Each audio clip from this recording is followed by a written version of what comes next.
without a budget. This governor has refused to even introduce his constitutionally required balanced budget. And the result of that is social service agencies are closing. Education isn't being funded properly. Our kids aren't able to get their MAP grants. They don't know if they're going to be able to go to college next semester. Faculty are being laid off. Universities, schools are closing early. Look at what's happening across the state. It's decimation, it's devastation across the state without a budget, without a mandated balanced budget. Now, 706 days is an awful long time, but let me make sure you understand how long that really is. No state in the history of the United States has ever gone without a budget this long. That's the leadership of Bruce Rauner. That's the failure of Bruce Rauner. We need to pass a budget in this state. It shouldn't be as hard as Bruce Rauner makes it out to be. So why is it Bruce Rauner is unwilling to do that? Remember when he got elected and he took off his Rolex watch and he put it in a drawer somewhere, and he put on his plaid shirt, and he put on his Carhartt jacket, and he dropped his G's, right? He gets elected, and then it turns out he reaches in underneath the Carhartt jacket and pulls out a hidden agenda that nobody knew about. What was the hidden agenda? It turns out it's a Koch brothers inspired right-wing agenda. It's an agenda that says we're going to put people out of work, union members out of work. We're going to close down unions, fight against unions, get right-to-work legislation passed in this state. We're going to have term limits, he says. And by the way, these are all things that he says in his, and you can have a debate about term limits. These are all things that he says, if you don't give me these things, I'm not going to give you a budget. I'm going to hold you all hostage unless you give me these Koch brothers inspired right-wing agenda items. So we can have a debate about term limits. You can have a debate about right to work. You all know what right to work means. It means right to work for less money. But, you know, the workman's comp reform that he wants is not about making workplaces safer. It's simply about reducing costs for businesses in the state and not about making it better for our workplaces or for the work. Can I finish? And we can answer questions later. I think it's important for us to recognize that this agenda that he's holding up, we can go have a debate about it all day long. But you can't hold the people of Illinois hostage by holding our budget hostage and not standing up for working families. That's just wrong. Now, how are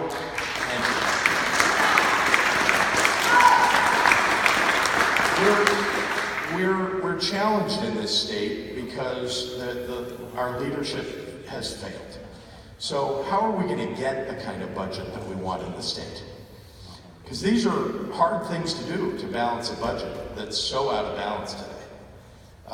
But we need to stand up and start with, what are our priorities in the state? What are the things that we think are most important?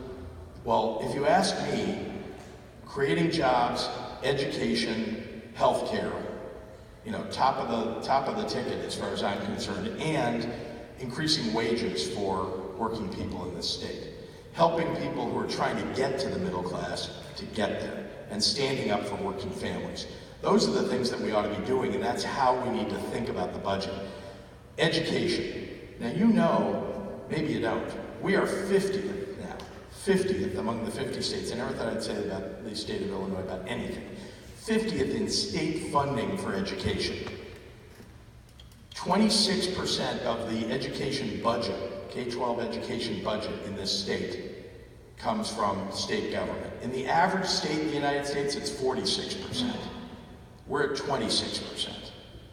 Now, if you wonder why property taxes are so high all across the state, it's because the state government hasn't stepped up, and then your local communities, all across the state, are burdened with figuring out how to pay for our schools and all the other services that we need to provide across cities and counties in the state. So we need to change the formula. I think we need a progressive income tax in this state. I think that people who can afford to pay should be paying. And it shouldn't be people who are making $30 and $40 and $50 and $60,000 a year that are having to pay every time the tax gets increased. So we need to change the formula, change it to a fair tax system, a progressive tax system, to make sure that that's how, when we need to step up to the plate and fund our state, we're doing it in that fashion.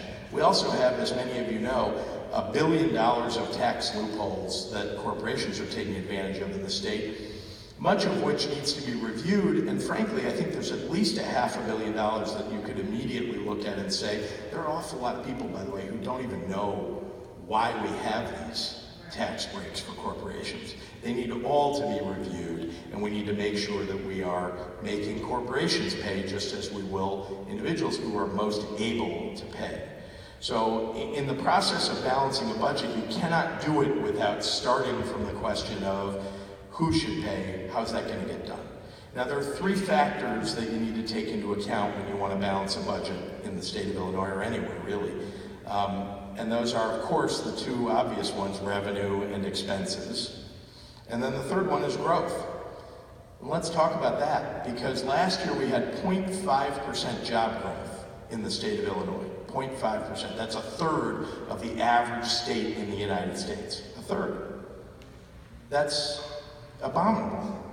We should be creating jobs all across this state, and we have a governor who is willing to hold the state hostage, create complete uncertainty so jobs don't get created, and then he says, well, I'll rescue you from it. Well, he created the crisis that he wants to rescue us from. So 0.5% job growth means that we don't have a lot of people who are adding to the tax rolls in this state, who are getting jobs in this state. That's one of the things that you need to take into account when you're balancing the budget. Obviously, we talked about revenue. Let's talk about expenses. I think this governor doesn't understand the difference between an expense and an investment in the context of government. Because I happen to think education is an investment, not an expense. He goes and looks at the budget and he says, let's get rid of preschool. Let's cut our universities. That's how he thinks about this state. He doesn't think that these are investments in people. We ought to have a governor who wakes up every day and thinks about how do we make our population better? How do we raise wages in this state? How do we educate our people better? We are one of the greatest states in the United States because we have a hardworking, dedicated, and educated population. He's eating away underneath all of that and changing it and cratering everything that's been worked for so many years for the state of Illinois. It is truly leaving the state in a sorry state.